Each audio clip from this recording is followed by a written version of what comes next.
Halo pemirsa, apa kabar? Senang sekali saya Raden Mardias dapat kembali menemani Anda dalam sebuah program talk show yang syarat informasi inspiratif untuk Anda dan juga keluarga. Inilah Bincang Sehati.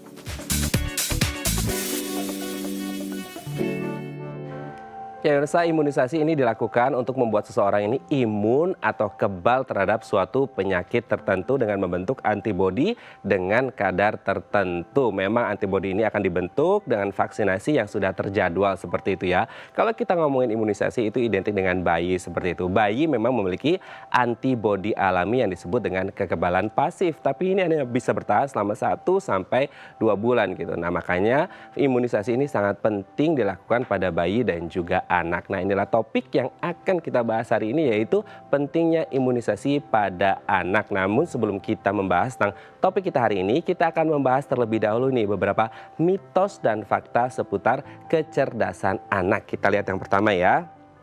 Oke, memuji anak akan meningkatkan rasa percaya diri. Nah, biasanya nih apalagi kalau orang tua gitu ya yang ngelihat anaknya, semisal anaknya nih dapat nilai matematika itu dapat nilai 6 gitu. Kemudian wah, itu pasti marahnya sangat luar biasa. Gimana sih Dek kok dapetnya cuma 6 gitu kan. Padahal sebenarnya kalau kita bisa memotivasi dengan bilang, "Oh iya, nggak apa-apa dapat 6, besok lagi belajarnya lebih giat ya Dek ya supaya dapat nilai 7, 8 seperti itu." Nah, kemudian apakah memang benar memuji anak ini bisa meningkatkan percaya diri dan akhirnya juga bisa ada dampaknya gitu ke akademisnya? Nanti kita akan bahas ya. Oke, kita lanjut ke mitos fakta yang kedua. Kecerdasan anak hanya dipupuk dari masa kecil. Ada yang bilang golden age, golden age, golden age seperti itu. Nah, apakah kemudian memang betul dan selalu kecerdasan anak ini dimulai dari kecil, dari usia mereka masih 1 tahun, 2 tahun, 3 tahun, dan ketika besar nanti agak susah dirubah nih untuk belajarnya. Seperti kalau kita lagi ngomongin bahasa gitu ya, atau belajar satu hal tertentu gitu. Kalau masih kecil tuh enak banget dipupuknya, tapi kalau udah gede itu agak susah gitu ya. Oke, nanti kita akan bahas. Kita lanjut ke mitos fakta yang ketiga. Anak akan berkembang pesat jika berbicara dengan orang dewasa. Nah, ini nggak tahu nih apakah kemudian akan bisa berkembang pesat atau dewasa sebelum waktunya ya. Kita nggak ngerti apakah kemudian dengan berbicara atau ngobrol dengan orang dewasa ini akan mendapatkan pengetahuan dan ilmu yang lebih banyak dibandingkan ketika anak-anak ini berbicara atau ngobrol dengan anak-anak lainnya. Nanti kita bahas. Kita lanjut ke mitos fakta yang keempat. Anak akan cerdas jika dididik mengembangkan pemikiran logisnya. Nah, kita tahu anak-anak ini kan imajinasinya tinggi. Mereka bisa mengeksplor apapun yang mereka ingin pikirkan seperti itu. Namun apakah pertanyaannya adalah dia akan cerdas jika bisa mengembangkan pemikiran logisnya? Nanti juga akan kita bahas. Yang terakhir nih, mitos fakta yang terakhir adalah membesarkan anak dengan dui bahasa membuat terlambat bicara. Ada nih mungkin yang bapaknya orang Indonesia, ibunya orang luar negeri gitu. Akhirnya di rumah ada dui bahasa. Apakah kemudian si anak ini merasa bingung untuk menentukan bahasa mana yang harus dipakai, akhirnya terlambat bicara? Nah, itulah 5 mitos atau fakta yang nanti akan kita bahas sesaat lagi. Tetap bersama kami di Bincang Sehati.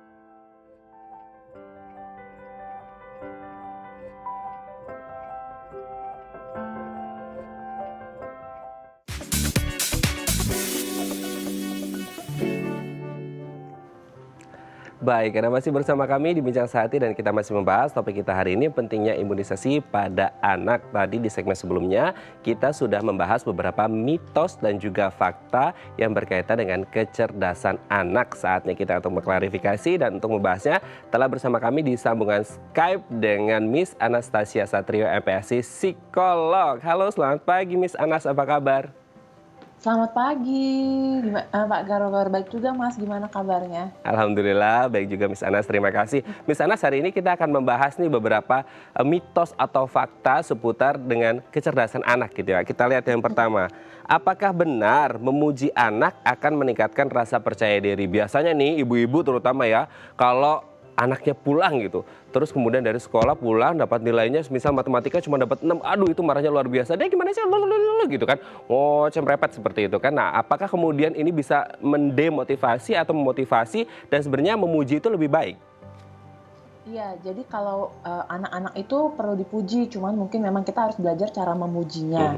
Tentu yang kita nggak mau memuji yang terlalu berlebihan, aduh kamu anak paling hebat sedunia, anaknya juga agak aneh, cringe gitu ya. Ya, tapi yang kita bisa puji adalah usahanya anak. Jadi kayak, "Oh ya, makasih ya kamu udah usaha supaya misalnya dapat nilai 6 tadi," gitu. Lalu kita bilang, "Kira-kira bisa nggak ya nanti usahanya lebih baik lagi?" Gitu. Jadi misalnya apakah jam belajar yang kemarin atau cara membaca soalnya. Jadi yang kita puji usaha bukan cuma labelnya doang, anak pinter, anak bodoh gitu. Itu yang sangat kita hindari. Oke, tapi pertanyaan kemudian adalah apakah orang tua khususnya di Indonesia sudah paham akan hal tersebut ini untuk kemudian memuji tidak memarahi anaknya? Kayaknya belum terlalu paham ya, sebagian mungkin udah ada, tapi sebagian lagi yang masih menggunakan cara-cara lama dalam mendidik anak, makanya itu salah satunya kita mengedukasi publik lewat tayangan seperti ini. Oke, intinya memuji itu baik untuk si anak seperti itu, tapi dalam kadar tertentu ya tidak kemudian, wah kamu anak terhebat di dunia. Akhirnya dia mentok gitu, oh kayaknya 6 aja udah jadi anak terhebat di dunia gitu kan. Akhirnya dia tidak Iya. mau ada kemajuan perkembangan seperti itu ya. Oke, kita lanjut ke mitos fakta yang kedua nih Miss Anas. Apakah benar kecerdasan anak hanya dipupuk dari masa kecil? Apakah betul hanya kemudian anak itu bisa dibentuk dari masa kecil aja gitu. Kemudian ketika dia mulai remaja, dewasa itu udah agak susah dibentuknya. Sebenarnya sepanjang usia anak di bawah umur 20-an, itu cuma dalam masa-masa pembentukan karena proses perubahan di otaknya lagi banyak. Tapi memang, perubahan-perubahan intens itu di 5 tahun pertama, lalu habis itu di masa remaja di usia 13 sampai 17 tahun. Jadi ada beberapa window, untuk kita membantu perkembangan anak. Oke, masih bisa seperti itu ya. Oke, berarti ini benar ya. Oke, kita lanjut ke mitos fakta yang selanjutnya. Mitos atau fakta? Apakah benar anak akan berkembang pesat jika berbicara dengan orang dewasa? Nah, ini biasanya kan anak-anak pada umumnya gitu ya. Ini hanya ngobrol sama anak-anak sebaya atau seumuran seperti itu. Tapi katanya ini anak akan lebih berkembang pesat kalau mereka ini bergaulnya, ngobrolnya sama orang dewasa. Tapi pertanyaannya apakah Iya. kemudian bisa nyambung gitu dan apakah ini tidak terlalu Ini apa ya, tergantung dewasa dengan, sebelum waktunya? orang dewasanya, bagaimana orang dewasanya itu ngomong ke anak. Hmm, Kan ada nih orang dewasa yang bisa masuk ke dunia anak, kayak misalnya jadi temennya dia, "Oh gitu, kamu hmm. menurut kamu gimana? Kenapa itu ceritanya kayak gitu?" Tapi ada orang dewasa juga yang ngomongnya kayak, "Ngapain sih kamu aneh banget, kamu kayak gini." Jadi sukanya ngejudge. Nah itu Hmm. yang kita nggak mau. Jadi kalaupun bermain sama orang dewasa, memang bagusnya itu orang dewasa kan bisa ngebantu expanding atau memperluas apa yang anak itu tahu sekarang, nambahin pengetahuan, tapi memang cara intonasinya, cara bicaranya itu harus, spesifik, bisa ramah anak. Oke, berarti fakta bisa tapi cara komunikasinya seperti itu Mhm, ya? betul. Oke, kita lanjut ke mitos atau fakta selanjutnya. Apakah benar anak akan cerdas jika dididik mengembangkan pemikiran logisnya? Nah, ini kalau kita ngomongin tentang anak kan anak itu punya daya imajinasi yang tinggi seperti itu. Apakah kemudian ini bisa mengembangkan pemikiran logisnya, Miss Anas? Iya, jadi pemikiran logis anak itu bisa dikembangkan, tapi lewat perasaan aman secara emosi dan kedekatan dengan orang tua, lalu cara komunikasi yang hangat gitu ya. Karena logika anak itu berkembang lewat apa yang dia lihat, apa yang dia dengar, apa yang dia rasakan, lalu bagaimana kita sebagai orang tua atau orang dewasa tuh menjelaskan banyak hal di sekitar anak dengan kata-kata yang empatik begini, bukan diancam-ancam, nanti ditinggalin ya kalau kamu nggak bisa begini, ah gini aja nggak bisa itu. Jadi memang kata-kata, kalimat, dan intonasi itu sangat ngaruh banget ke perkembangan otak dan kecerdasan anak. Nah, itu ya diksinya, pilihan katanya yang juga Mhm. sangat penting ya untuk kemudian kondisi si anak itu sendiri. Oke, kita lihat mitos atau fakta yang terakhir. Apakah benar membesarkan anak dengan dwi bahasa membuat terlambat bicara? Ini misal bapaknya orang Indonesia, ibunya orang Inggris gitu. Jadi agak susah untuk kemudian terlambat bicara karena bingung mau ngomong bahasa apa gitu. Betul atau tidak ini, Heeh. Miss Anas? Oke. Nggak betul banget, nggak salah banget, dari tengah-tengah. Jadi kalau misalnya orang tuanya itu memang berbeda bangsa, jadi memang ada istilah namanya one parents, one language. Jadi satu orang tua, itu satu bahasa. Tapi yang sering menjadi masalah dan saya tangani menjadi terlambat bicara, itu adalah dua-duanya orang Indonesia, tapi mau pakai bahasa Inggris, padahal bahasa Inggrisnya itu bukan bahasa, ibu kita, it's not our mother language. Nah, ketika kayak gini, seringkali anak juga cuma tahu sepotong-sepotong, misalnya kita bilang gini, "Ayo ayo shake hand," gitu. Nah, itu kan nggak kontekstual, mendingan kalau mau bahasa bahasa full, itu satu bahasa. Tapi saya sebagai orang Indonesia, saya tidak merekomendasi dan tidak menyarankan kita sebagai orang Indonesia tuh anaknya dari kecil langsung bahasa Inggris, karena nanti dia nggak paham, bahasa bahasa ibu di tempat di mana orang tuanya lahir dan dibesarkan. Jadi itu penting sekali. Toh anak-anak yang ada di luar negeri aja, orang Indonesia mereka akan belajar dulu bahasa Indonesia di rumah, baru mereka akan belajar bahasa di tempat di mana mereka tinggal setelah usia 4 tahun. Jadi penting banget fondasi bahasa ini satu-satu sih gitu. Kecuali kalau dia orang tuanya beda bangsa, one parents, one language. Jadi sama orang tua A dia ngomong bahasa Indonesia, sama orang tua yang satu lagi misalnya bahasa Inggris atau bahasa Perancis, bahasa Mandarin gitu. Oke, berarti ada istilah one parent, one language. Tapi kalau bisa belajar bahasa Indonesia dulu sebagai mother tongue-nya kita ya, seperti native-nya kita seperti itu ya. Oke, berarti tidak selalu mitos, tidak selalu fakta, tergantung treatment yang diberikan oleh orang tua untuk mendidik si anaknya untuk pakai bahasa mana yang dulu gitu ya. Oke, baik, terima kasih Miss Anas sudah berbagi bersama kita di Bincang Sehati hari ini. Sehat-sehat terus, salam untuk keluarga. Baik pemirsa, selanjutnya kita akan membahas tentang pentingnya imunisasi pada anak. Bagi Anda yang memiliki pertanyaan, Anda bisa menghubungi kami di nomor 021 290 32 644 atau DM Instagram kami di @bincang_sehati.tv. Kami akan segera kembali.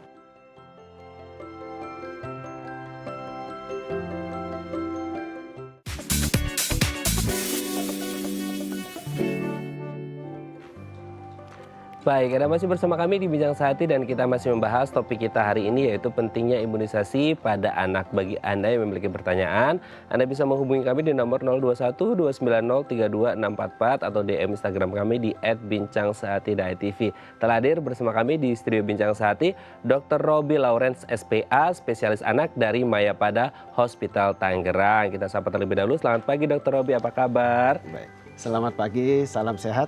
Apa kabar ibu-ibu? Luar biasa. Apa kabar Pak ini. Raden? Alhamdulillah baik, terima kasih Dokter Robi. Ini kayaknya sapaan hangat ya untuk kemudian orang tua dan anak-anak gitu ya. Betul. Oke, tapi kalau kita berbicara hari ini Dok, ini pentingnya imunisasi pada anak gitu kan. Seringlah kita dengar kata imunisasi, khususnya ibu-ibu rumah tangga yang baru saja melahirkan gitu punya anak-anak, ini sudah tidak asing lagi dengan imunisasi. Tapi kalau boleh dibahas lebih mendalam lagi, imunisasi itu apa sih Dok? Ya, terima kasih. Jadi imunisasi saya kira sudah bukan suatu benda asing lagi, suatu benda asing, tapi saya kira ini sudah lama dicanangkan oleh pemerintah itu sejak berapa puluh tahun yang lalu. Itu bukan cuma saja di Indonesia, tapi di semua negara di seluruh dunia, sebagaimana yang dianjurkan oleh WHO dan wajib dijalankan. Imunisasi itu, kalau berbicara imunisasi itu merupakan suatu proses atau cara untuk merangsang tubuh seseorang membentuk suatu zat kekebalan dengan cara memberikan suatu bahan yang disebut vaksin. Nah, apa itu vaksin? Vaksin itu merupakan salah satu bahan yang terdiri dari bakteri, virus, atau bakteri yang dilemahkan atau dijinakkan, atau bahan daripada virus atau bakteri, kemudian disuntikan kepada tubuh seseorang, baik itu melalui suatu suntikan, maupun dengan minum, dengan maksud untuk menimbulkan merangsang sistem pertahanan tubuh daripada si bayi atau seseorang itu untuk membentuk daya tahan tubuh yang disebut zat imun atau antibodi di kemudian hari. Nah, sehingga bayi itu bisa menangkal. Jadi kalau ada penyakit virus yang masuk, tubuh itu sudah mengenal bahwa ini yang dimasuki, vaksin yang diberikan itu dia udah mengenal, wah ini virus ini saya harus hadapi. Nah, sehingga dapat memberikan suatu pertahanan. Jadi kalau mungkin saya bisa gambarkan bahwa itu semacam benteng pertahanan, Pak.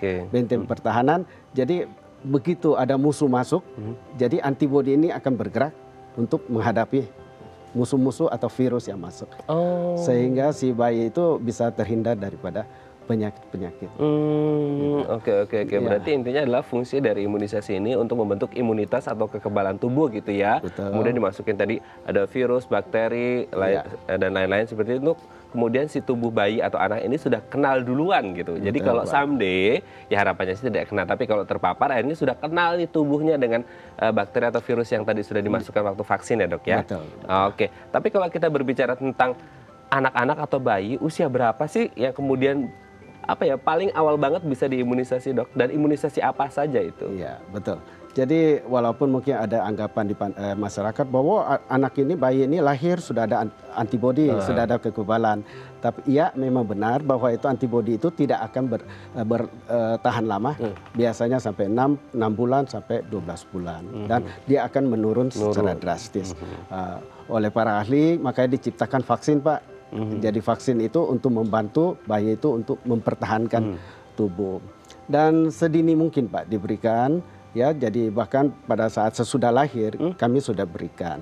Ya, yang biasa mungkin ibu-ibu mungkin pernah biasa dengar yaitu hepatitis B. Itu biasa diberikan. Apalagi pada ibu-ibu yang menderita penyakit hepatitis B sesegera mungkin diberikan. Jadi selain dari vaksin yang pasif, kita juga berikan obat yang berupa antibodi aktif itu sudah harus disuntikan. Kedua seperti BCG diusahakan ya sedini mungkin. Sedini mungkin biasanya dianjurkan kurang daripada 2 sampai 3 bulan. Itu sudah harus diberikan. Bahkan pada kasus-kasus tertentu di mana ibunya yang menderita penyakit TBC yang biasa kita dengar di masyarakat penyakit flek paruh, itu TBC itu sedini mungkin diberikan dengan maksud apa? Supaya anak itu bisa terprotek dari penyakit TBC, Pak. Oke, berarti ada 3 setidaknya yang utama banget ya, hepatitis B, kemudian BCG dan juga itu TBC biasa ya. diberikan dini. Yang lanjut ada beberapa sesuai dengan jadwal yang sudah ditentukan, yaitu seperti DPT, ya, difteri, pertusis, tetanus, kemudian ada polio, ya. Bahkan akhir-akhir ini ada hemophilus influenza tipe B yang disebut sebagai HIV. Okay. Yang terakhir yang dicanangkan oleh pemerintah juga campak. Atau akhir-akhir itu MR atau dicampur dengan rubella. Yaitu campak Jerman. Oke, ini semua sebenarnya sudah diprogram oleh pemerintah ya dok ya? Iya, jadi itu merupakan suatu imunisasi wajib Pak yang dicanangkan oleh pemerintah. Di kita di Indonesia itu ada 2 macam. Ini yang wajib sebagai imunisasi dasar, tetapi juga ada imunisasi lain, vaksin lain juga direkomendasi oleh pemerintah seperti pneumokokus yang mungkin Pak Raden biasa dengar, kemudian adalah untuk cacar air. Ya, untuk tifus, untuk gondongan dan sebagainya. Oke, dok, sebelum kita lanjut, ini sudah ada DM Instagram, kita akan coba baca dulu. Kita lihat pertanyaannya apa dari Edrianita. Oke, bayi saya usia 10 bulan, imunisasi DP3 dan 4 terlewat. Imunisasi campak juga belum dilakukan. Bagaimana kalau imunisasinya tidak lengkap dan bagaimana dampaknya? Nah, ini sebenarnya sudah terjadwal, ini DP3 dan 4-nya kelewat. Ini gimana ini? Ya, terima kasih. Jadi DP3 itu sebaiknya itu pada yang sesuai jadwal. Itu biasanya umur 6 bulan. Tapi dengan keadaan akhir-akhir ini, dengan adanya pandemi corona, semua itu terbengkalai. Karena masyarakat ibu-ibu itu takut ke rumah sakit. Tapi dengan bukan dikatakan terlambat, tapi itu tidak menjadi suatu masalah. Jadi ibu bisa lanjutkan lagi dan konsultasi sama dokter, di mana dokternya akan diatur ulang. Jadi nggak usah takut. Istilah terlambat dalam hal ini kalau penderitanya si bayi itu terlebih dahulu diserang oleh penyakit, itu terlambat. Tapi kalau dalam berbicara imunisasi tidak ada masalah, dilanjutin aja Bu. Oke, berarti tidak ada masalah ya ketika telat, mungkin karena alasan pandemi jadinya ada kelewat udah 4 bulan 5 bulan gitu, takut gitu bahwa anaknya seperti itu. Tapi nggak masalah ya dok ya berarti ya. Oke, semoga ini bisa menjawab pertanyaan dari Bu Rianita. Tidak apa-apa gitu ya, vaksinnya agak telat, yang penting diberikan karena mungkin alasan pandemi ya. Oke, terima kasih Bu Rianita.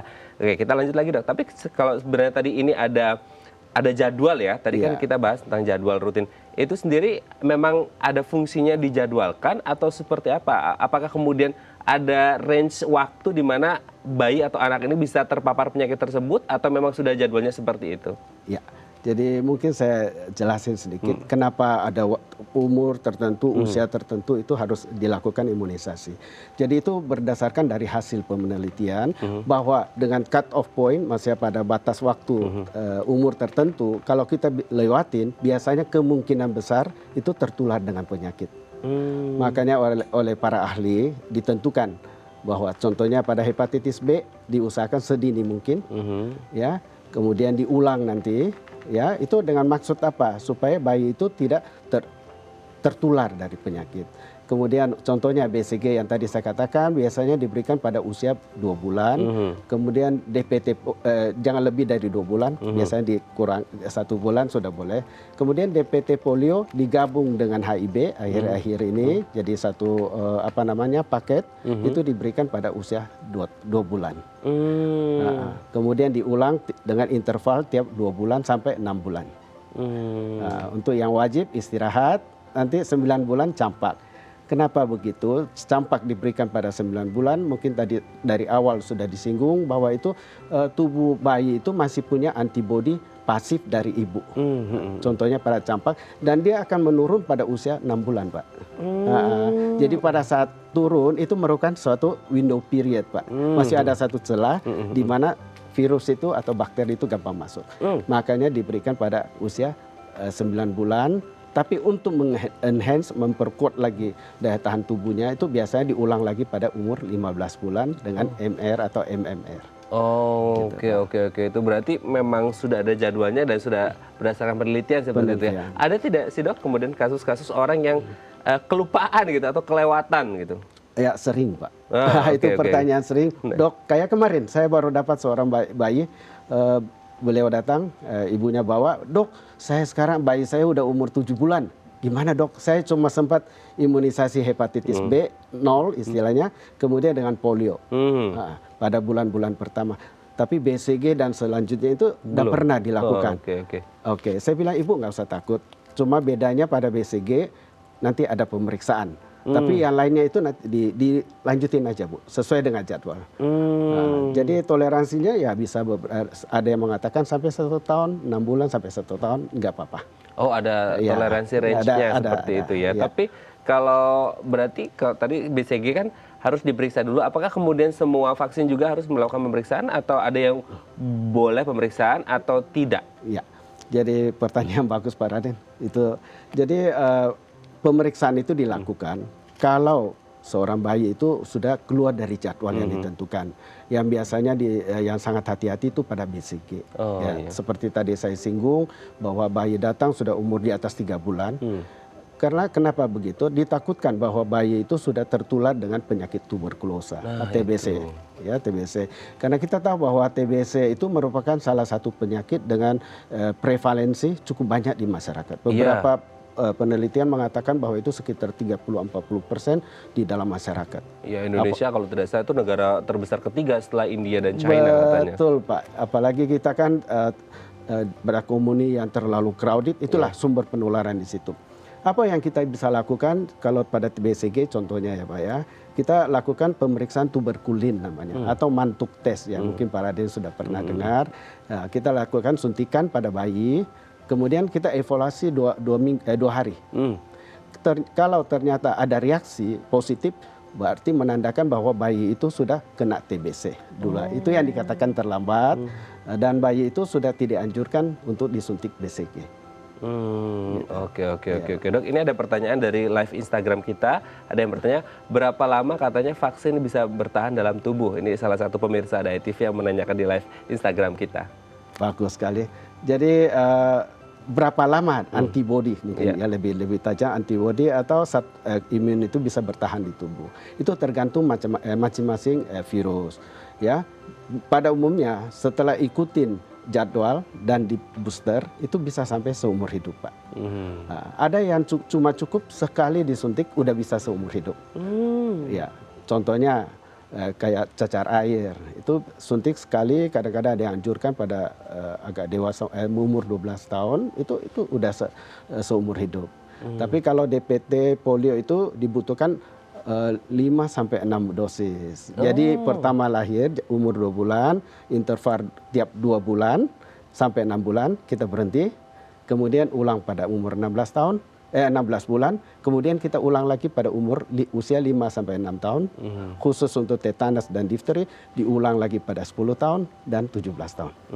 Itu sesuai jadwal yang direkomendasikan. Sesuai jadwal yang direkomendasikan ya. Oke, semoga ini bisa menjawab pertanyaan dari Pak Sandi Hartawan yang sudah menyaksikan kita di live Instagram kita di Bincang Saat Ini. Terima kasih Pak Sandi. Oke, kita lanjut lagi dok. Tapi kan kalau kita berbicara tentang imunisasi, kan saya baca-baca artikel itu belum 100% gitu menjangkau seluruh masyarakat. Apakah, saya tidak tahu apakah programnya tidak menjangkau atau masyarakatnya yang belum aware gitu. Apalagi untuk yang ada remote area kan, seperti daerah-daerah terpencil pedesaan, pedalaman seperti itu.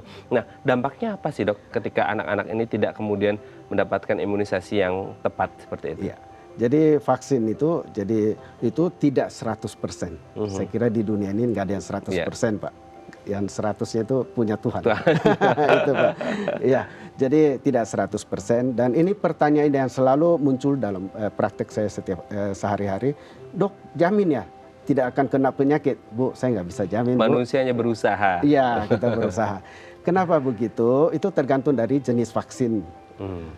Tergantung kualitas dari vaksin. Dan yang paling utama tergantung daripada yang bersangkutan. Nah, seperti tadi saya katakan bahwa vaksin itu dimasukin ke tubuh, disuntikan atau ditetesin, itu menunggu satu interval, biasanya itu 3 sampai 4 minggu, ada yang mengatakan 3 minggu udah cukup, itu baru timbul suatu antibodi, Pak. Nah, untuk timbulnya antibodi itu tergantung daripada keadaan bayi pada saat itu. Apakah di dalam keadaan sehat atau tidak, tergantung status gizi yang paling penting, Pak. Status gizi. Lebih sehat berarti lebih cepat terbentuk. Lebih bagus dia, karena itu merupakan suatu rangsangan, dan sering saya ingatin kepada ibu-ibu bahwa itu bukan sama dengan obat. Obat panas saat ini kita minum mungkin 2-3 jam turun langsung. Wah, senang, beda ya, beda. Hebat. Ya. Tapi ini vaksin tidak. Jadi kalau ibu mau supaya ada antibodinya jauh-jauh sebelumnya, ibu sudah harus suntik. Makanya diambil interval 1 bulan, 2 bulan, kita ulangi lagi. Gitu, Oke, memang sudah ada intervalnya seperti itu ya. Tapi kalau dampak ketika tidak mendapatkan imunisasi? Dampak yang kalau tidak diimunisasi, seperti tadi saya katakan bahwa itu kan untuk pertahanan tubuh ya, Pak. Berarti dalam pertahanan itu kosong, Pak. Kosong. Jadi tidak ada garda terdepannya ya. Tidak ada garda. Jadi tidak ada perisainya, Pak. Kalau kasarnya itu, jadi sangat bahaya. Jadi pertama itu anaknya cenderung untuk kena penyakit. Rentan terkena penyakit. Yang ada vaksinnya. Kemudian kedua, bila mana kena penyakitnya akan menimbulkan suatu kecacatan, Pak. Cacat. Contoh yang saya bisa berikan, ya semua rata-rata itu penyakit yang ada vaksinnya itu merupakan penyakit yang fatal, Pak. Kalau kita kena, itu prinsip di situ. Jadi kalau kena penyakit dari vaksin virus dari vaksin yang bersangkutan itu sering menimbulkan suatu penyakit fatal. Apa yang terjadi? Bisa terjadi cacat seumur hidup, kemudian bahkan kematian. Mungkin di dalam masyarakat pikir, wah, dok, dulu orang tua saya nggak diimunisasi. Ya, tapi saya kira itu pendapat juga salah. Karena ibu tidak tahu di belakang itu berapa banyak korban yang terjadi. Betul kan? Yang paling sepele campak. Tapi dengan adanya imunisasi, mungkin saya bisa memberikan gambaran. Mungkin Pak Raden juga lihat di sekitar kita itu agak jarang dengan adanya campak. Itu manfaat. Kemudian manfaat ketiga, bahwa dengan imunisasi kita juga membantu sesama kita untuk menularin penyakit, Pak. Iya. Jadi kalau saya kena, berarti saya tularin Pak Raden dan seterusnya. Nah, itu yang disebut wabah.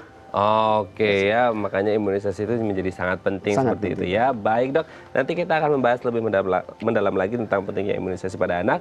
Bagi Anda pemirsa yang memiliki pertanyaan, Anda bisa menghubungi kami di nomor 0212903244 atau DM Instagram kami di @bincangsaati.tv. Kami akan segera kembali.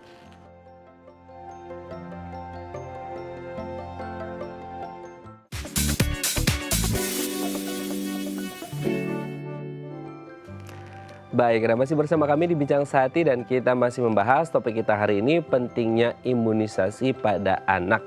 Bagi Anda yang memiliki pertanyaan, Anda bisa menghubungi kami di nomor 0212903244 atau DM Instagram kami di @bincangsaati.tv. Masih bersama kita semuanya Dr. Robi Lawrence SPA, spesialis anak dari Mayapada Hospital Tangerang. Kembali lagi ke Dr. Robi. Dok, kalau kita berbicara tentang vaksin itu sendiri, kan biasanya banyak orang atau orang tua gitu yang ketakutan dapat cerita dari orang tua yang lain gitu, Dok. Ketika divaksin mereka anaknya atau bayinya itu ada yang demam gitu kan, atau menimbulkan seperti ya demam dan gejala-gejala yang lain seperti itu. Itu sebenarnya reaksi yang normal atau seperti apa yang kok bisa buat orang tua ini pada takut gitu, Dok? Iya. Jadi orang tua itu biasanya kalau ada reaksi dari akibat suntik, wah ini karena obatnya, apa obatnya salah lah, dokternya salah tulis, salah suntik. Itu pertanyaan lazim. Tapi kita tahu bahwa semua bahan yang kita masukin ke tubuh, bahan apapun juga punya efek samping. Cuma tergantung itu berat ringannya, Pak. Ya, dalam dunia imunisasi kita kenal apa yang disebut KIPI, Pak. Iya. Jadi reaksi ikutan pasca imunisasi. Jadi itu bisa ringan, bisa berat. Yang ringan itu biasanya kalau mungkin para Raden pernah alami atau pernah lihat bahwa panas, ya biasanya sih biasa cuma panas biasa-biasa, nggak terlalu tinggi. Memang ada beberapa kasus bisa aja tinggi. Kemudian kedua bisa aja timbul suatu reaksi di tempat suntikan, Pak. Jadi berupa merah, kemudian atau benjolan, Bengkak gitu bengkak ya, ya Pak, dengan nyeri ya Pak. Itu yang mungkin orang tua itu banyak beranggapan wah ini salah suntik ini. Salah suntik. Parno ketakutan gitu kan. Takut. Tapi ibu-ibu nggak usah takut bahwa itu reaksi itu akan hilang dalam 3 sampai 4 hari dan munculnya juga itu biasanya dalam 1 sampai 2 hari. Nah, jadi itu akan muncul dan kalau umpamanya panas boleh diberikan obat anti panas sudah cukup. Kalau umpamanya ada bengkak mungkin diberikan suatu kompresan. Itu sudah bisa menanggulangi. Ya. Kemudian akhir-akhir ini memang banyak beredar Pak isu-isu negatif tentang imunisasi Pak. Ya banyak ya jangan itu ya macam-macam deh. Ya anggapan macam-macam. Makanya mungkin tugas kita pagi hari ini para Raden ya kita memberikan suatu edukasi, kita memberikan suatu penyuluhan, pengertian kepada masyarakat. Diharapkan bahwa dengan penyuluhan ini kita bisa merubah sikap masyarakat dengan pola berpikir yang baik, bahwa imunisasi itu sangat penting. Itu wajib Pak, itu wajib. Imunisasi itu penting bagi kesehatan anak seperti itu ya, karena memang dari kecil, dari sedini mungkin diberikan vaksinasi agar tidak terpapar penyakit-penyakit yang tadi sudah kita sebutkan seperti itu ya. Kalaupun ada reaksi demam atau bengkak seperti itu reaksi yang wajar seperti itu. Tinggal konsultasi aja ke dokter, tanya gitu ya, ke dokter Robi gitu kan. Nanya, nggak apa-apa kok gitu, itu reaksi yang wajar seperti itu. Intinya itu baik seperti itu ya. Oke, Dok, kalau kita berbicara tentang imunisasi, apalagi kalau barusan kita bahas tentang ketakutan tidak hanya terjadi ketika ada gejala yang timbul setelah imunisasi, tapi juga kalau kita berbicara saat ini pandemi, ini banyak sekali kemudian orang tua yang takut nggak mau imunisasi gitu kan, karena masalah pandemi, takut ke rumah sakit, takut ketemu dokter, seperti banyak yang parno seperti itu. Nah, apakah sebenarnya imunisasi selama pandemi ini juga aman Dok? Dan apakah ada protokol-protokol khusus? Iya. Jadi selama pandemi ini memang membuat semua masyarakat resah Pak. Tidak hanya ibu-ibu dengan anak-anak ya, tapi semua. Pak, semuanya Pak. Jadi ada suatu image dari masyarakat, wah nggak berani saya ke kerumunan, apalagi di rumah sakit. Karena katanya rumah sakit itu pusatnya, sumbernya COVID. Tapi itu sebenarnya juga ada benar, ada salahnya Pak. Tapi mungkin saya kira ibu nggak usah khawatir. Karena belajar dari pengalaman berapa bulan ini, kita kan COVID udah 4-5 bulan ya Pak ya. Jadi kita udah banyak belajar mengenai sifat-sifat daripada corona ini. Saya kira rata-rata rumah sakit itu sudah menjalankan protokol kesehatan Pak. Jadi kita seperti kami di rumah sakit, kita memang sudah jalankan dengan ketat.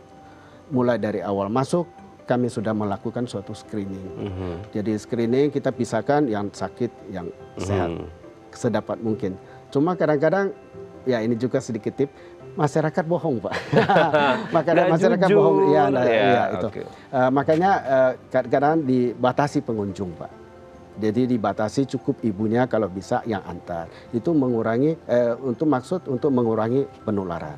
Kemudian rumah sakit juga melakukan suatu social distancing. Betul. Jadi kita akan usahakan pisahkan sosial. Kemudian tempat tunggu juga kita pisahkan, masih ada jarak-jarak.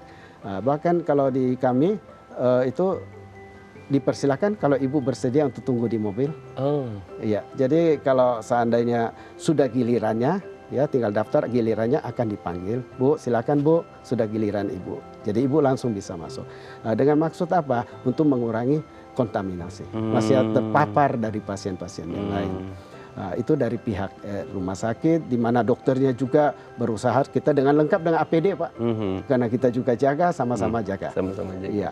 Kemudian dari pihak ibu juga harus tolong menjalankan protokol kesehatan Pak.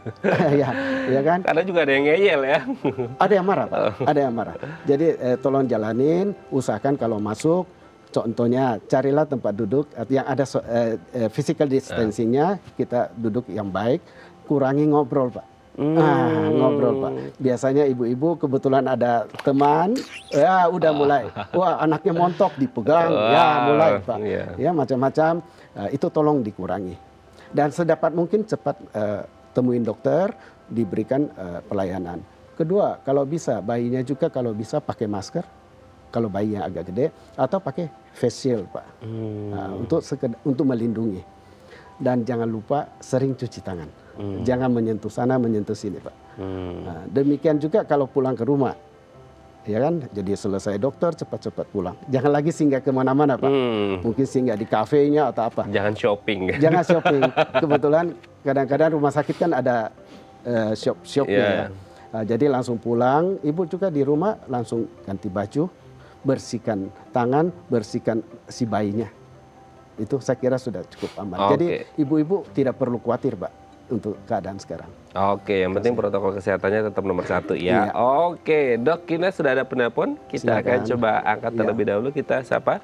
Halo, selamat pagi. Dengan siapa di mana? Selamat pagi, Mas Raden. Selamat pagi. Dengan siapa? Di mana, Ibu? Saya Siska dari Tangerang, Mas Raden. Mbak Fiska dari Tangerang, silakan. Iya, begini Dok, saya itu punya bayi, sudah imunisasi BCG dan DPT1 tapi di Posyandu. Lalu karena COVID-19 ini, imunisasi DPT2-nya ditunda. Kalau saya ada rencana mau ke dokter, itu aman nggak ya, Dok? Dan kandungan imunisasinya berbeda apa enggak? Lalu ada dampak lain nggak kalau misal berpindah imunisasi dari bidan begitu ke dokter? Oh, oke. Berarti DPT2-nya yang belum ya? Belum. Oke, karena belum. imunisasi. Oke, Umur dari bayi bidan. berapa sekarang, Bu? Halo? Umur bayinya sekarang umur berapa, Bu? Jalan 4 bulan, Pak. 4 bulan ya. Dok. Ya. Iya. Jadi sesuai jadwal, Pak. Sesuai jadwal ya. Sesuai jadwal. Iya. Oke, Jadi ada lagi, Dok, Iya, yang jadi ditanyakan Ibu jangan khawatir, Bu. Silakan aja ke rumah sakit karena rumah sakit itu sudah seperti tadi saya katakan sudah menjalani protokol kesehatan. Cuma tolong dibawa buku imunisasinya, Pak. Oke, coba kita jawab lebih lengkap ya, Dok ya. Baik, terima kasih Bu Fiska yang ada di Tangerang. Ini berarti boleh, Dok ya? Boleh, cuma mungkin saya jelasin sedikit, Pak. Jadi apa yang Ibu lakukan di Posyandu itu obatnya juga ada di rumah sakit. Iya, jadi sesuai. Kalau berbicara vaksin DPT itu ada 2 macam. Ini sedikit interupsi, ada 2 macam.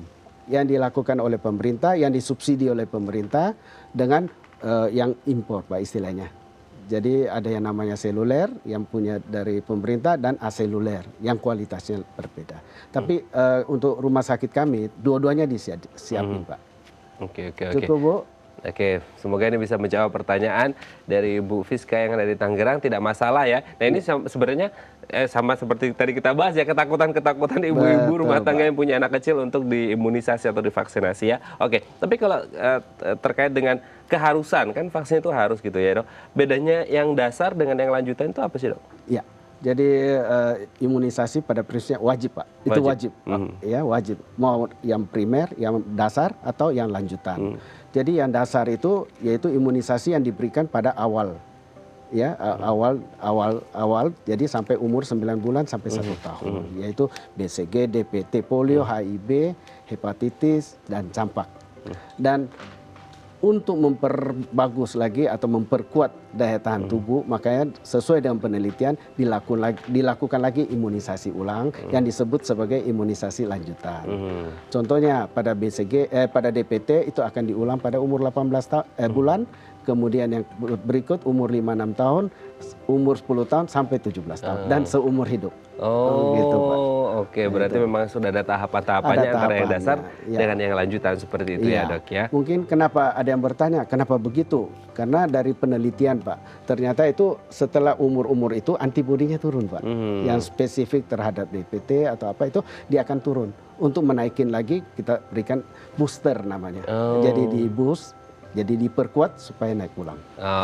Oke, nah ini bagus juga ya, imunisasi, vaksinasi juga bagus, tapi juga lebih bagus lagi kalau kita punya pola hidup yang sehat seperti itu ya, dari orang tua ke anaknya, apalagi jaga kebersihan dan kesehatan si anak dari kecil seperti itu ya. Itu wajib sekali, sama dengan imunisasi itu juga wajib seperti itu ya. Oke, Dok, nanti di segmen selanjutnya kita akan membahas tentang bagaimana sih untuk kemudian bisa menerapkan pola hidup yang bersih dan juga sehat ya, Dok ya. Baik pemirsa, jika Anda memiliki pertanyaan, Anda bisa menghubungi kami di nomor 021 290 32644 atau DM Instagram kami di @bincangsehati.tv. Kami akan segera kembali.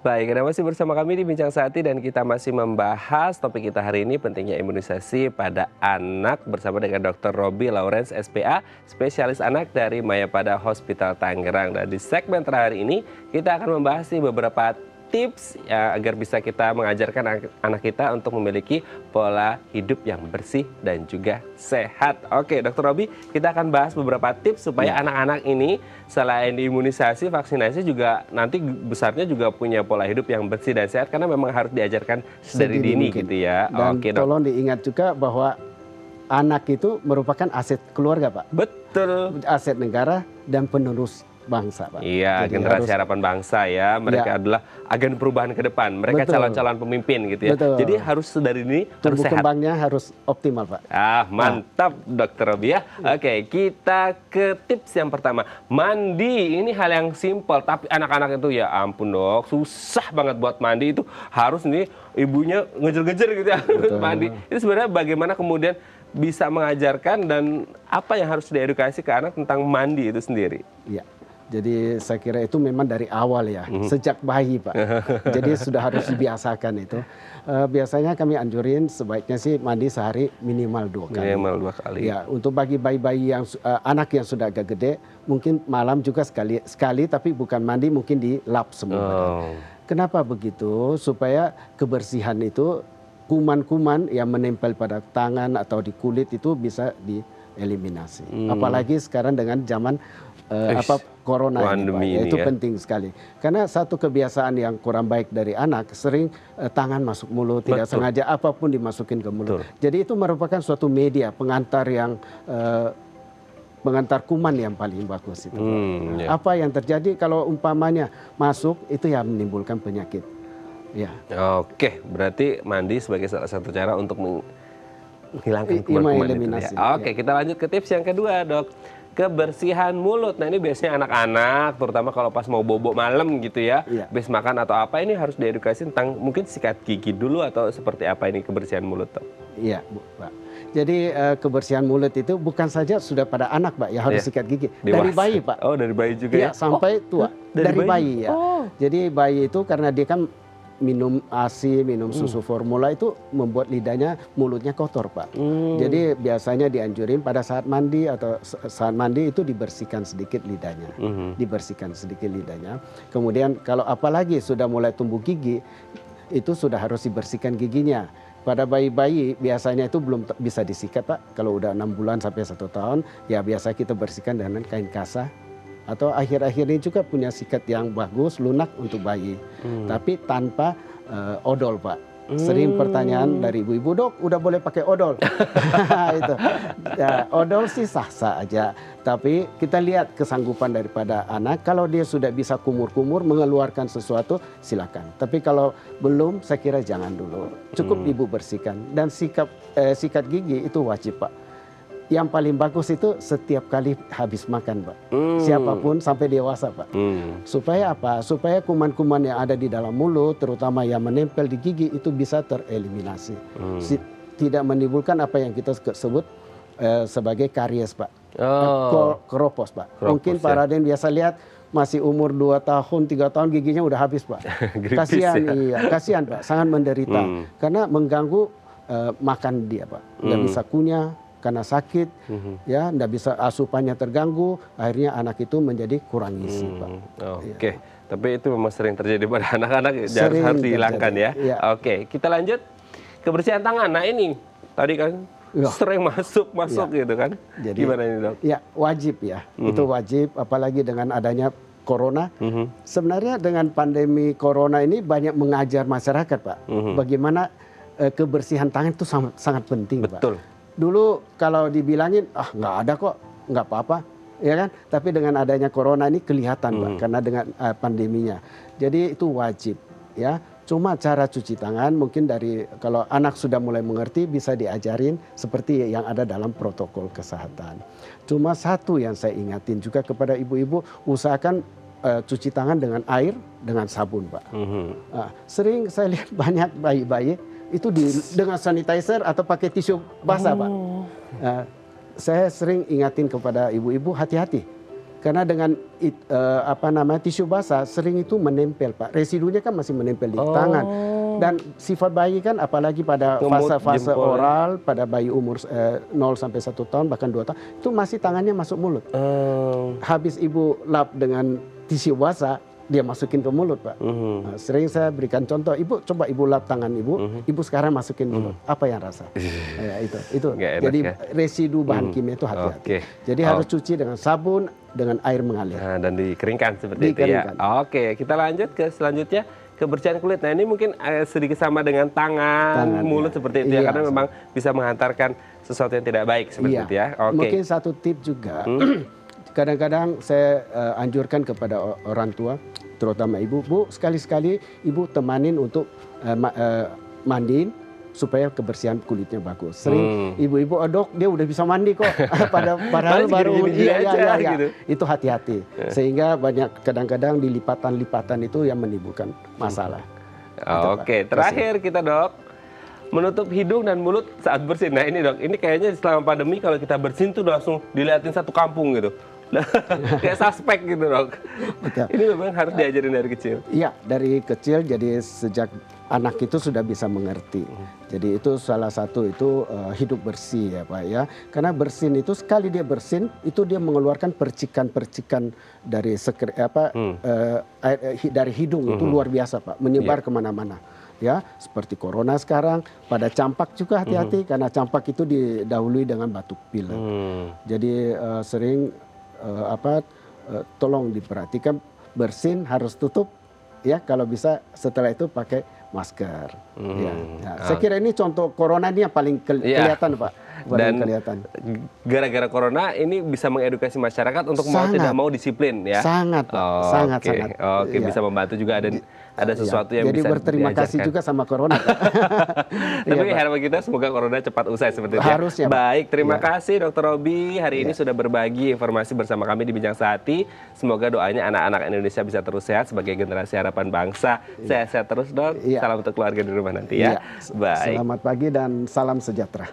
Oke, terima kasih Dr. Robi. Bagi Anda pemirsa yang memiliki kritik dan saran, Anda bisa menghubungi kami di nomor 0889 8100 5000 atau Anda bisa follow media sosial kami di @bincang sehati.tv. Saya Raden Madlias pamit, sampai jumpa dan selamat beraktivitas.